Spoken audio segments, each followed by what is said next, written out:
2023년 3월 5일 염증 해방 제2장 염증과 장 건강 면역을 조절하는 키 장 공장 면역 조절력을 키우려면 어떻게 해야 할까요? 아쉽지만 이를 위해 개발된 약이나 영양제는 아직 없습니다. 대신 다른 방법이 있지요. 몸속 미생물을 관리하는 것입니다.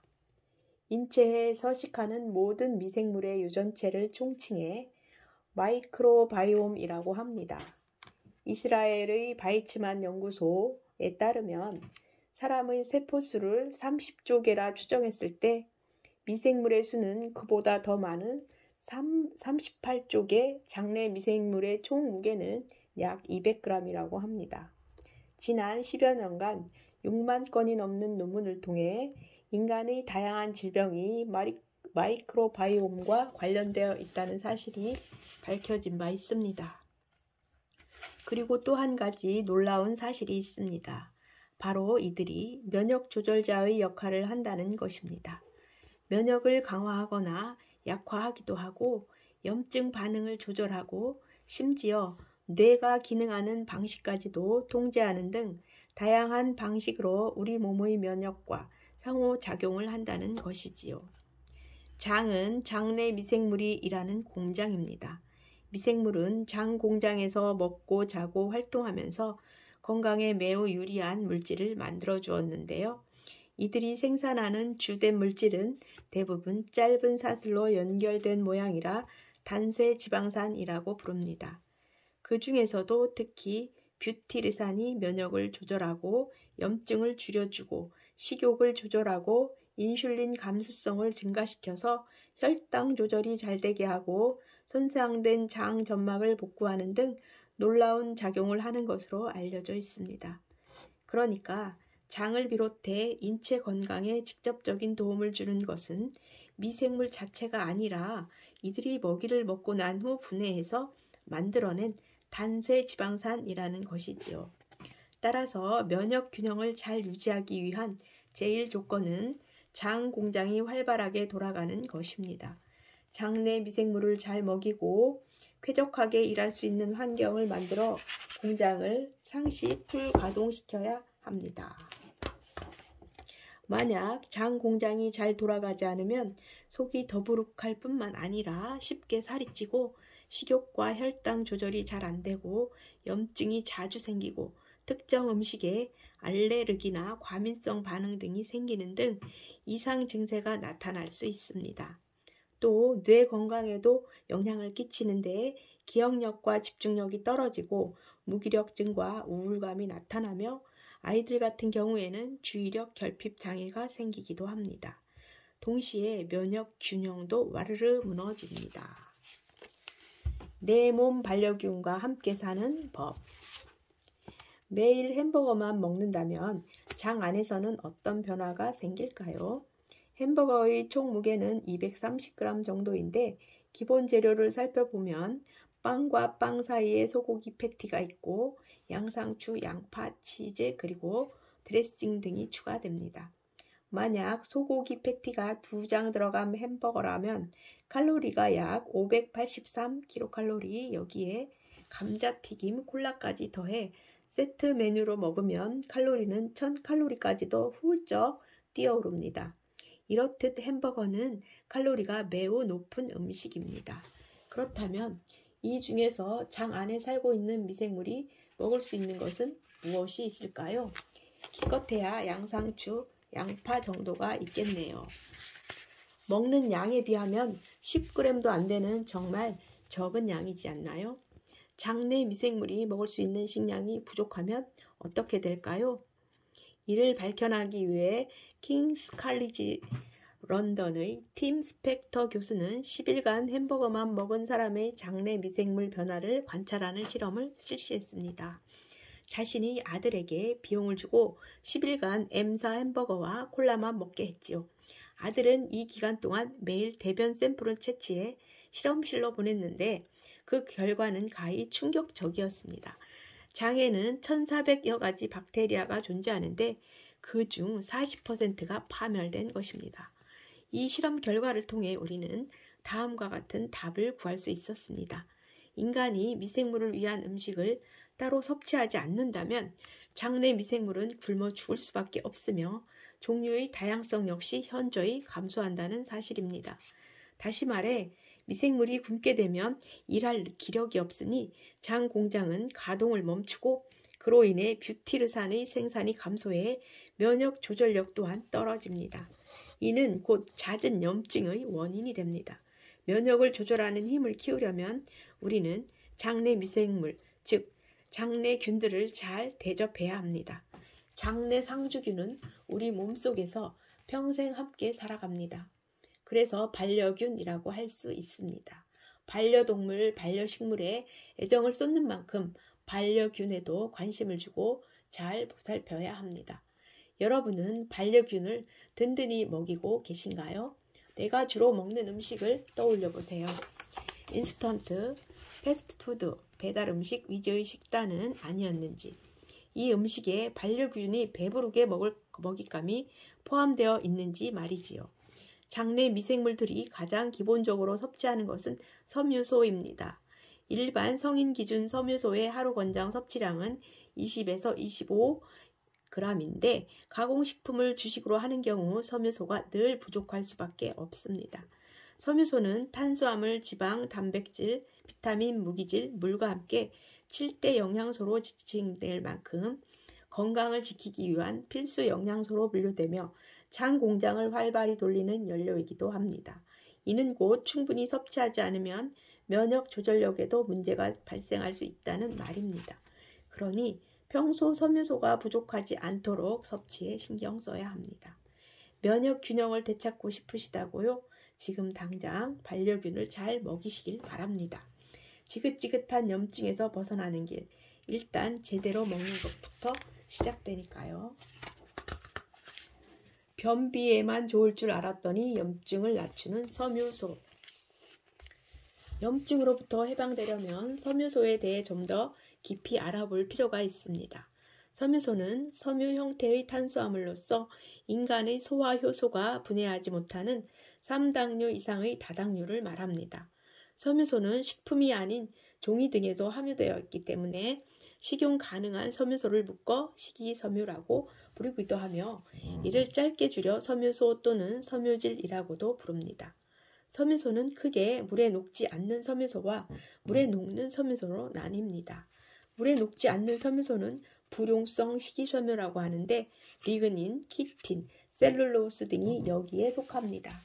셀룰로스가 풍부한 대표적인 식품이 새빨간 대추의 껍질인데 말린 대추를 통째로 물에 넣고 끓이면 불용성 식이섬유인 셀룰로스 때문에 속에 있는 유효 성분들이 잘 우러나지 않습니다. 그래서 대추로 차를 끓이거나 약재로 사용할 때는 반드시 찢어서 물에 넣고 끓여야 합니다. 대추 껍질처럼 우리가 일반적으로 먹지 않고 버리는 알록달록한 과일 껍질은 대부분 불용성 식이섬유가 풍부합니다. 그뿐만 아니라 샐러리 등 각종 나물의 질긴 부분이나 우엉, 양배추, 브로콜리 같은 채소, 흰쌀, 밀가루를 제외한 현미, 밀기울, 팥, 귀리 같은 통곡물에도 불용성 식이섬유가 많이 들어 있습니다. 반면 물에 녹는 섬유소를 수용성 식이섬유라고 하는데 베타글루칸, 이눌린, 펙틴, 난소화성 말토덱스트린 등이 여기에 해당합니다. 수용성 식이섬유가 풍부한 음식으로는 귤, 바나나, 사과, 자두, 살구 등의 과일과 미역, 다시마 등의 해조류, 버섯 등이 있습니다. 곡류 중에는 보리에 베타글루칸이 가장 많습니다. 섬유소 중 장내 미생물의 먹이가 되는 것은 주로 식이섬유입니다. 그러나 불용성 식이섬유 또한 면역 균형을 유지하는 데 중요한 작용을 하기에 꾸준히 섭취해야 합니다. 물에 녹지 않는 불용성 식이섬유는 장에서 물을 스펀지처럼 끌어들여 대변의 부피를 늘리고 배변 활동을 원활하게 해서 숙변을 청소합니다. 또한 노폐물과 콜레스테롤을 흡착하고 배출해서 장내 환경을 쾌적하고 건강하게 만드는 데 일조합니다. 따라서 염증을 없애려면 음식을 통해 수용성 식이섬유와 불용성 식이섬유를 매일 섭취해야 합니다. 섬유소는 대체로 변비에만 좋다고 알려져 있지만 사실 염증을 다스리는 데 큰 의미가 있습니다. 섬유소가 풍부한 식단은 장의 pH와 장 투하성을 조절하여 염증을 없애는 데 도움을 줍니다.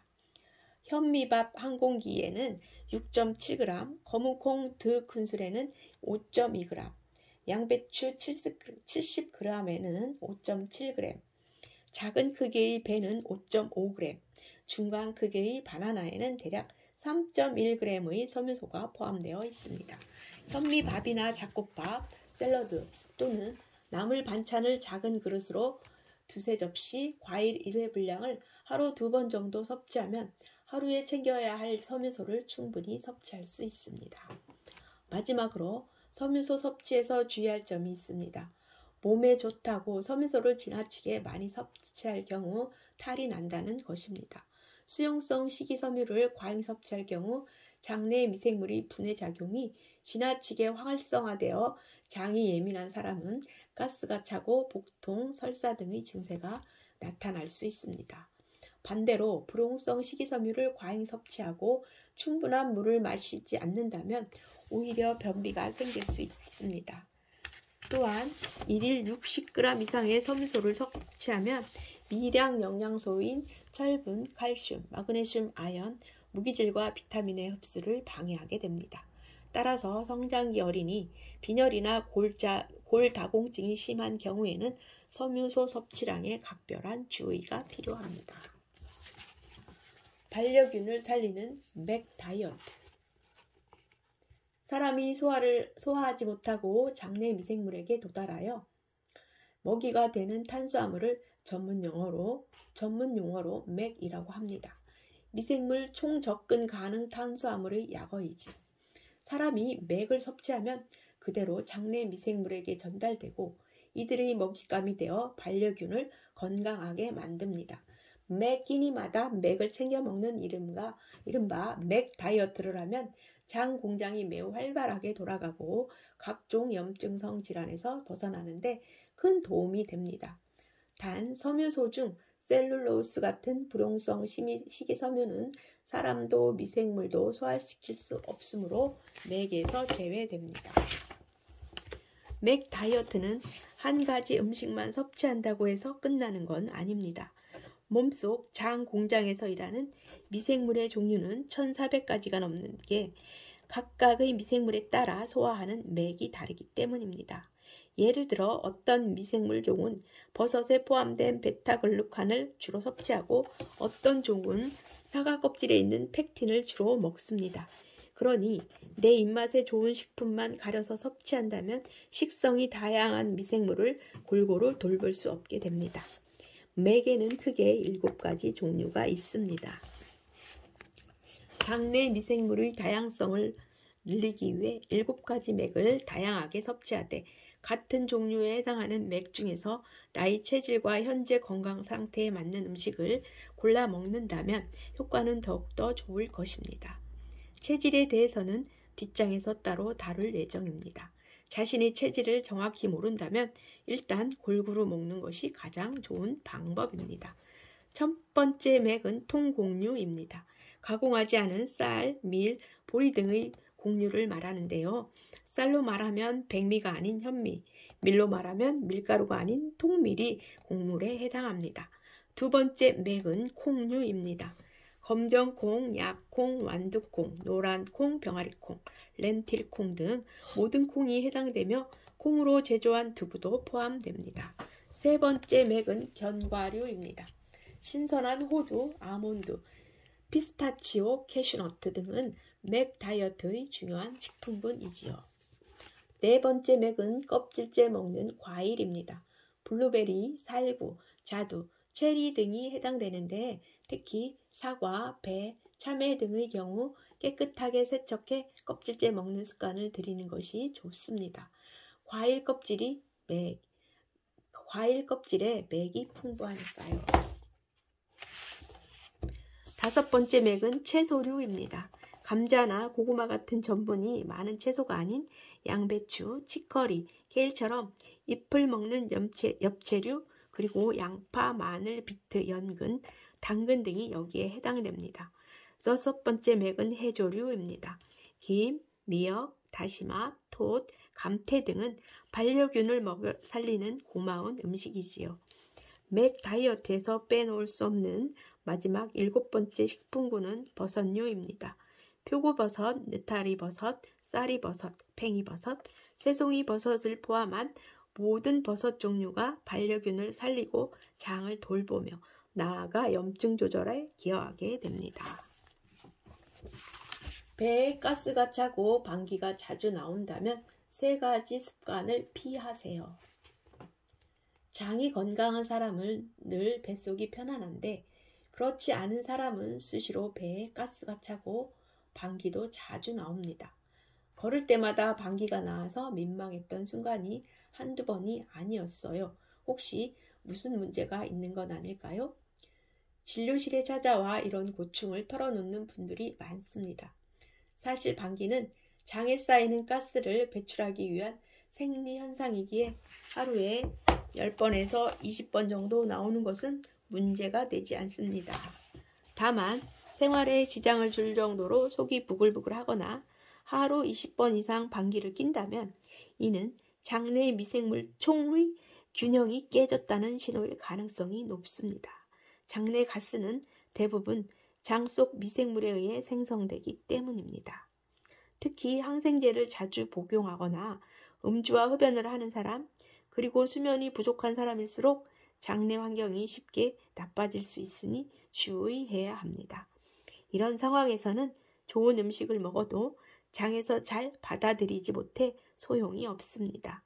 그 전에 장내 환경 개선을 위한 노력이 시급한데 앞서 언급한 항생제, 술, 담배를 자주 접하는 습관과 수면 부족을 개선하는 것 외에 일상에서 반드시 버려야 할 습관 3가지가 있습니다. 첫 번째는 급하게 먹는 습관을 버려야 합니다. 음식을 허겁지겁 빨리 먹으면 공기를 많이 삼키게 되고 대량의 공기가 위장을 따라 들어가게 됩니다. 이때 우리가 입으로 마신 공기는 뱃속 가스의 원인이 될 수 있습니다. 한 가지 예로 면을 먹을 때 후루룩 흡입하면 식사 후에 방귀가 쉴 새 없이 나올 수 있죠. 하지만 면을 흡입하지 않고 젓가락으로 돌돌 말아 한 입씩 천천히 먹으면 뱃속이 훨씬 편안해지는 걸 느낄 수 있으실 겁니다. 따라서 가스가 자주 차는 분이라면 평소 급하게 먹는 습관이 있는지를 꼭 확인해 보세요. 음식은 한 번에 30번 이상 씹고 20분 이상 천천히 식사하는 습관을 들여야 장이 편안해집니다. 두 번째는 긴장하는 습관을 버려야 합니다. 지나치게 긴장하면 자연적으로 장도 긴장합니다. 장에는 엄청난 숫자의 신경세포가 있어 함께 반응하기 때문입니다. 장 신경이 긴장하면 장 근육이 경직되어 잘 움직이지 않게 되고 장 근육이 과민 반응하면 과도한 수축 운동으로 이어지기도 합니다. 이렇게 되면 가스가 쉽게 찰 뿐만 아니라 복통, 설사, 변비도 자주 나타날 수 있는데 이러한 상태가 반복적으로 지속되는 상태를 과민성 대장 증후군이라고 합니다. 방귀가 자주 나오고 더불어 통증이나 배변의 문제가 동반된다면 혹시 과민성 대장 증후군은 아닌지 병원에서 정확한 진단과 함께 치료를 받으시길 권합니다. 과민성 대장 증후군은 정신적인 긴장과 스트레스로 촉발되는 경우가 많기 때문에 마음가짐을 편안하게 하는 것이 중요합니다. 장 건강을 위해 버려야 할 마지막 습관은 찬물을 마시는 습관입니다. 찬물을 마시면 위장관의 온도가 즉각적으로 떨어집니다. 온도가 떨어지면 위장관의 운동성도 함께 줄어드는데요. 이때 우리 몸은 위장관의 온도를 다시금 높이기 위해 많은 에너지를 사용합니다. 얼마 정도의 시간이 지나면 장의 움직임은 회복되는데 여기에 또 찬물을 끼얹게 되면 운동성은 다시 뚝 떨어집니다. 이러한 일이 반복되면 위장관 전체의 연동 운동도 점점 무력해집니다. 즉, 잘 안 움직이게 되지요. 이 경우 음식물이 장에 머무르는 시간은 길어질 수밖에 없습니다. 결과적으로 음식물이 장내 미생물에 의해 오랜 시간 발효되면서 가스가 차고 수분을 빼앗긴 대변으로 인해 변비가 생기게 되는 것입니다. 특히 변비가 있는 사람이라면 찬물, 찬 음료를 멀리하는 습관에 익숙해져야 합니다. 가끔 아침에 일어나자마자 화장실을 가기 위해 공복에 찬물을 들이키는 분들이 계시지요. 공복의 찬물은 장 경련을 유발해 변이를 일으키는 것일 뿐입니다. 이런 습관은 장을 무력하게 만드는 지름길이라는 사실을 기억하세요. 때로는 양배추가 독이 될 수 있다. 선생님, 양배추를 아무리 먹어도 속이 안 좋아요. 양배추는 장에 좋은 음식이 아닌가요? 이는 맞는 말이기도 하고 틀린 말이기도 합니다. 장이 건강한 사람에게는 좋은 음식이 맞지만 장이 예민하거나 과민성 대장 증후군이 있는 사람에게는 결코 좋은 음식이 아니거든요. 양배추는 장에 유익한 맥이 풍부한 식재료입니다. 이외에 우리가 흔히 장에 좋다고 알고 있는 사과, 콩 등도 맥 다이어트에 속하는 음식이며 김치, 요구르트 같은 발효식품도 장에 좋은 음식입니다. 그런데 아이러니한 것은 장에 좋은 이 음식들이 어떤 사람에게는 독이 될 수도 있다는 사실입니다. 과민성 대장 증후군을 가진 사람이 양배추, 사과, 요구르트 등을 즐겨 먹을수록 복통, 가스, 설사 등에 시달릴 가능성이 높아집니다. 왜 그럴까요? 장을 보호하고 있는 장벽이 무너져 있기 때문입니다. 피부를 보호하는 피부 장벽이 무너질 경우 피부가 예민해져 아무리 좋은 화장품을 발라도 따갑게 느껴지는 것과 비슷한 이치입니다. 장을 보호하는 장벽이 무너지면 장이 예민해지는데 이 상태에서는 아무리 좋은 음식이라도 소화가 잘 되지 않을 뿐더러 장 트러블이 일어나기 쉽습니다. 앞서 소개한 맥이 풍부한 음식들은 기본적으로 장내 미생물이 먹고 소화하는 먹잇감이기 때문에 가스를 많이 생성시킵니다. 장 건강이 무너진 사람이라면 이런 과정에서 생긴 가스에 매우 예민하게 반응하고 고통을 느낄 수 있습니다. 이를 증명하는 실험이 2017년 영국 노팅엄 대학교에서 진행되었는데요. 건강한 대조군과 과민성 대장 증후군을 가진 실험자군, 이렇게 두 그룹의 장내 가스를 많이 생성시키는 포도맵 음식을 섭취하게 한 후 상태를 비교해 보았습니다. 그 결과 두 그룹 중 과민성 대장 증후군을 가진 사람들이 배에 가스가 찬다며 고통을 호소했습니다. 이들에게 더 많은 가스가 생긴 것일까요? 살펴보니 생성된 가스량은 두 그룹이 비슷했습니다. 하지만 과민성 대장 증후군을 가진 사람들은 장 건강 자체가 무너진 상태였기 때문에 약간의 팽창감에도 예민하게 반응한 것입니다. 이렇듯 장이 예민하고 안 좋은 상태라면 가스가 조금만 차도 불편감을 느끼는 일이 다수 발생합니다. 따라서 장이 안 좋으니까 장에 좋은 음식을 무작정 많이 먹거나 맥 다이어트를 하는 것은 적절한 해결책이 될 수 없다는 말이지요. 장 건강 상태를 먼저 확인하고 필요하다면 그에 맞는 치료가 선행되어야 함을 명심하시길 바랍니다. 이것이 장을 살리는 길입니다.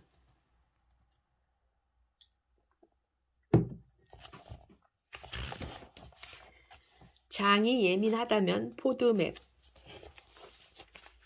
앞서 실험을 위해 두 그룹에게 포도맵 음식을 섭취하도록 했습니다. 여기서 포도맵은 장내 가스를 많이 생성시키는 음식을 뜻합니다. 정확하게는 소화나 흡수가 잘 되지 않고 장에 남아 미생물에 의해 발효되기 쉬운 올리고당, 이당류, 단당류, 그리고 폴리올을 포함한 음식들인데 이들의 영문 앞글자만 따서 포도맵이라고 부릅니다. 그럼 장이 예민한 사람은 포도맵을 반드시 피해야 할까요? 그건 아닙니다. 아예 먹지 않는다면 당장은 가스로 속이 불편할 리는 없겠지만 장기적으로 보면 장 건강이 점점 나빠질 겁니다. 포드맵 음식들은 장내 미생물이 먹잇감이 될 뿐 아니라 손상된 장벽을 복구하는 역할도 하기 때문입니다. 장이 안 좋으면 무조건 저 포드맵 식사를 해야 한다고 잘못 알고 계신 분들도 있습니다. 그것보다는 이후 설명할 3단계 식사법을 통해 포드맵 섭취를 점진적으로 늘려가는 것이 좋습니다. 지금부터는 포드맵이 많이 포함된 대표적인 음식 종류를 알아보고 특히 과민성 대장 증후군이 있는 사람은 어떻게 식사해야 장 건강을 지킬 수 있는지 살펴보겠습니다. 장내 미생물의 먹이 포드맵 대표 음식. 첫 번째 포드맵 식품은 과일 중앙에 커다란 씨앗을 가지고 있는 핵과류입니다. 대표적으로 사과, 배, 복숭아, 자두가 있는데 이런 핵과류 과일은 포드맵 성분이 많아 가스를 많이 발생시키며 포도, 딸기, 블루베리, 토마토, 키, 바나나 같은 과일은 포드맵 성분이 적어 상대적으로 가스를 덜 생기게 합니다. 두 번째 포드맵 식품은 채소 중 배추를 비롯한 양배추, 브로콜리, 케일과 같은 십자화과 채소와 파, 마늘, 양파, 부추와 같은 백합과 채소입니다. 모두 과당이 결합한 프룩탄과 황화합물이 풍부한 채소들이라 가스를 많이 생성하며 심지어 지독한 방귀 냄새를 만듭니다. 최근에는 건강을 위해 양배추즙이나 양파즙, 과일 주스 등을 챙겨 먹는 분들이 많은데 과당이 농축된 형태인 건강즙이나 건강주스는 체내의 가스를 더 많이 차게 할 수 있다는 것을 알아야 합니다. 이에 비해 채소 중 포드맵 성분이 상대적으로 적은 것들로는 당근, 호박, 시금치, 상추, 오이, 생강 등이 있습니다. 가스를 늘리는 세 번째 포드맵 식품은 인공 감미료입니다. 껌으로 잘 알려진 자일리톨과 소르비톨, 에리스리톨 같은 당 알코올이 대표적인데 껌과 사탕을 비롯한 무설탕을 표방하는 식품에 많이 쓰입니다. 이런 당 알코올은 단맛과 청량감을 내면서도 설탕보다 칼로리가 낮고 혈당을 올리지 않는다는 장점 때문에 설탕의 대체제로도 많이 활용되지만 분해 흡수가 잘 되지 않아 장내 가스를 많이 발생시키고 속을 더부룩하게 만들 수 있습니다. 만일 잦은 방귀가 고민이라면 식사 후에 입가심으로 껌이나 사탕을 먹지 않는 것이 좋습니다. 감미료 중에서는 자일리톨, 소르비톨, 에리스리톨, 꿀, 올리고당, 옥수수 시럽, 액상과당은 고포드맵 감미료에 속하고 그에 비해 메이플 시럽, 스테비아, 설탕 등에는 포드맵이 적게 들어있습니다. 가스를 늘리는 네 번째 포드맵 식품은 콩입니다. 바로 콩 안에 들어있는 올리고당 때문인데요. 올리고당은 포도당, 과당, 갈락토스 같은 단당류 2개가 결합된 탄수화물로 인체의 소화 효소에 의해 분해되지 않습니다. 섭취 상태 그대로 대장까지 도달한 뒤 미생물에 의해 분해되므로 가스가 많이 생성되지요. 콩을 농축한 콩물이나 두유는 더 그렇습니다. 콩은 충분히 불리고 발화시킨 뒤 껍질을 벗기고 익혀서 먹어야 가스가 덜 생깁니다. 참고로 콩류 중에서는 완두콩이 저포드맵에 해당됩니다. 그 밖에 잡곡류 중에서는 보리밀, 호밀 등이 포도맵이 많고 현미, 백미, 찹쌀, 곤약쌀은 포도맵이 적습니다. 우유를 비롯한 요거트, 아이스크림, 크림치즈 같은 유제품도 가스를 생성시키는 고포도맵 음식으로 우유 속의 유당을 소화시키지 못하는 유당 불내증이 있는 분들은 증상이 더 심하게 나타날 수 있습니다. 포드맵 다이어트 3단계 식사법. 요즘은 방송이나 다양한 매체를 통해 건강 정보를 많이 접합니다. 병원을 찾은 한 환자분의 경우 방송을 통해 포드맵이 많은 음식을 피하라라는 정보를 접하고 양배추, 사과 등을 끊었더니 속이 편해졌다고 하시더군요.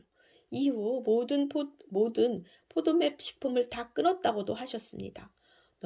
너무 좁은 시야로 정보를 습득해 벌어진 참사입니다. 전문가들은 이런 여러 연구를 통해 지속적인 저포도맵 식사의 위험성을 지적한 바 있습니다. 오랜 기간 저포도맵 식사를 이어갈 경우 장내 미생물이 굶어 죽거나 미생물총의 균형이 깨지고 무너진 장벽의 복원이 더뎌집니다. 장벽을 구성하는 주재료는 포도맵이 많은 음식에 들어 있습니다. 장이 스스로를 지키기 위해 장벽을 강화하는데 꼭 필요한 것이 포도맵 속 성분들입니다. 그러니 저포도맵 식품은 좋고 고포도맵 식품은 나쁘다는 이분법적 사고는 버리시길 바랍니다. 또 포도맵은 알레르기를 유발하는 음식도 아닙니다. 체질적으로 장이 안 좋거나 잘못된 생활 습관으로 장벽이 손상되어 연약해진 상태이기 때문에 고포도맵 식품에 예민하게 반응했던 것일 뿐이지요. 알레르기 음식처럼 평생 멀리해야 하는 음식이 아닙니다. 장이 예민하거나 과민성 대장 증후군이 있다면 이렇게 시작하세요. 먼저 고포도맵 음식 위주의 식사를 멈추고 농축된 즙이나 주스류도 피하시길 바랍니다. 그리고 동시에 포도맵 식사를 하되 단계별로 나눠서 진행하세요. 이를 포도맵 3단계 식사법이라고 하는데 핵심은 장이 포도맵 음식에 적응할 시간을 넉넉히 주는 것입니다. 마치 아기들이 이유식을 할 때 음식 종류를 한 가지씩 추가해 나가는 것과 같다고 생각하시면 됩니다. 포도맵 3단계 식사법은 포도맵이라는 개념을 제일 처음 소개한 오스트레일리아 빅토리아주에 위치한 모네시 대학교 연구진이 권고하는 가이드라인입니다. 1단계는 0에서 6주간에 장에 가스를 많이 차게 하는 음식인 고포도맵 음식을 제한합니다. 고포도맵 음식을 잠시 안 먹는 것만으로도 복부의 불편감, 과민성 대장 증후군 증상을 70% 정도까지 호전시킬 수 있습니다. 이 과정을 거쳐 장이 안정되면 2단계 재도입 단계를 넘어갑니다. 3일 동안 고포도맵 음식을 한 가지씩 먹어보는 건데요. 예를 들어 첫날에 사과를 조금 먹어보고 괜찮으면 그 다음날 양을 조금씩 늘리는 겁니다. 먹는 도중 가스가 많이 차거나 속이 불편하면 즉시 섭취를 중단하고 뱃속이 편안해질 때까지 기다리세요. 그리고 다른 식품군에 있는 다른 고포도맵 음식을 선택해 같은 방법으로 시도해 봅니다. 3일간 고포도맵 음식을 시도했다면 이후 3일은 1단계 저포도맵 식단을 섭취해 속을 안정시키는 3단계로 넘어갑니다. 이를 개인화라고도 하는데 앞선 과정들을 통해 자신에게 잘 맞는 고포도맵 음식들을 하나씩 찾아 나만의 맞춤 포도맵 식단을 만들어 보세요.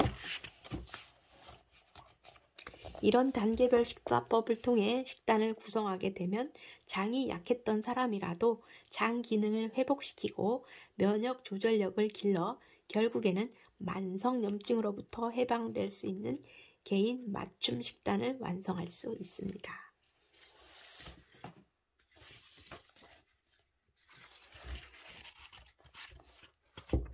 유산균은 장 건강에 도움이 될까?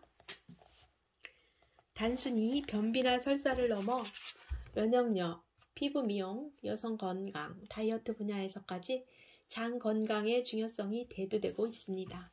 이를 증명하듯 요즘 집집마다 유산균 영양제는 필수로 구비하고 계시지요.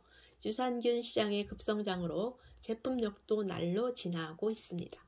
프로바이오틱스는 우리 몸에 유익한 균으로 유산균은 바로 이 프로바이오틱스 범주에 속하는 균입니다. 하지만 최근에는 유산균이 통상 프로바이오틱스를 지칭하는 대명사로 더 많이 쓰이고 있죠. 프로바이오틱스 다음으로 프리바이오틱스라는 개념도 등장했는데 프리바이오틱스는 프로바이오틱스의 먹잇감입니다. 올리고당이나 식이섬유 같은 것들은 여기에 속합니다. 프로바이오틱스와 프리바이오틱스를 섞으면 효과가 더 좋겠네 라는 아이디어에서 착안하여 개발된 3세대 유산균이 신바이오틱스입니다. 그리고 최근에는 장내 미생물이 토해낸 대사산물까지 더해서 포스트바이오틱스라는 4세대 유산균 제품도 출시되었습니다. 그런데 정말 유산균이 장 건강에 도움을 주는 걸까요? 물론 도움이 되는 면도 있지만 장 건강을 유산균 제품에만 의지해서는 안 됩니다. 왜냐하면 유산균은 다른 영양제와 달리 균이기 때문입니다. 어떤 사람은 유산균을 먹고 단 하루 만에 대변이 달라졌다고 하지만 아무리 먹어도 별다른 변화가 없다는 사람도 있습니다. 이렇게 사람에 따라 효과가 들쑥날쑥하고 또 제품에 따라 몸의 반응이 다른 것은 유산균이 살아있는 균이기 때문입니다. 영양제만 먹으면 끝이 아니라 이들이 장까지 잘 도달해 장 속에 살고 있는 상주균들과 시너지를 낼 수 있느냐가 관건이지요. 나와 궁합이 잘 맞는 사람이 있는 것처럼 유산균에도 나와 궁합이 잘 맞는 것이 있습니다. 나와 잘 안 맞는 균을 섭취할 경우에는 복통, 설사, 메스꺼림 같은 부작용이 나타날 수 있는데 이럴 때는 당장 복용을 중지해야 합니다. 개인마다 장내의 미생물총을 구성하는 균의 종류와 분포가 모두 다릅니다. 그래서 장내 미생물총 지도를 그려보면 사람마다 다른 지도가 나옵니다. 개인의 고유한 장 환경에 맞춘 유산균 제품을 복용할 수 있다면 큰 도움이 되겠지만 아직까지 밝혀진 미생물 균종은 빙산의 일각에 불과하고 다양한 균들이 상호작용해서 어떻게 가스 생성을 조절하는지에 대한 연구도 아직 많이 부족합니다. 따라서 유산균 제품의 장 건강을 전적으로 맡기는 것은 무모한 도전입니다. 유산균에만 의지하면 안 되는 두 번째 이유는 효과 때문입니다. 일반적인 영양제들은 섭취 자체만으로 원하는 효과를 기대해 볼 수 있지만 유산균은 다릅니다. 유산균 영양제 한 알에 효과 성분이 담겨 있는 것이 아니라 장내 상주균이 장 공장에서 일하면서 만들어낸 최종 대사 산물인 효능을 지니기 때문입니다. 이에 대해서는 앞서 내 몸 반려균과 함께 사는 법에서 자세히 설명한 바 있습니다. 따라서 몇 억 마리 유산균 제품을 먹는 것도 중요하지만 그보다 유산균들이 열심히 일할 수 있도록 장내 온습도를 쾌적하게 유지해 주는 것이 더 중요합니다. 장의 기초 체온이 낮거나 장 점막이 건조해 온습도의 균형이 깨지면 유산균의 활동성은 떨어지고 효과도 미미해질 테니까요. 평소 식습관과 체질에 따라 장내 환경은 달라질 수 있는데 장내 환경을 좋게 유지하는 체질 관리에 대해서는 6장의 체질병 염증 관리 편에서 잘 설명해 두었습니다. 마지막 이유는 장내 상주하는 장내 미생물과 프로바이오틱스의 역할이 다르기 때문입니다. 장내 상주균은 말 그대로 장에 상주하는 정직원의 역할을 하고 프로바이오틱스 제품은 잠깐 도와주다가 나가는 아르바이트생의 역할을 합니다. 그래서 잠깐 머물다 가는 유산균보다 장에서 상주하는 미생물이 맡은 역할을 충실히 할 수 있도록 힘을 실어줘야 합니다. 다시 말하면 장 공장을 제대로 가동시키기 위해서는 유산균을 챙겨 먹는 것보다 평소에 장내 상주균을 먹여 살리는 음식들을 섭취함으로써 반려근을 챙기는 것이 훨씬 더 중요합니다. 무너진 식단을 바로잡는 것, 이것이 장에는 어느 것보다 훌륭한 영양제이자 보약입니다. 오늘은 제2장까지 읽었습니다. 감사합니다. 사랑합니다. 축복합니다. 우리는 모두 건강합니다. 감사합니다. 사랑합니다. 축복합니다.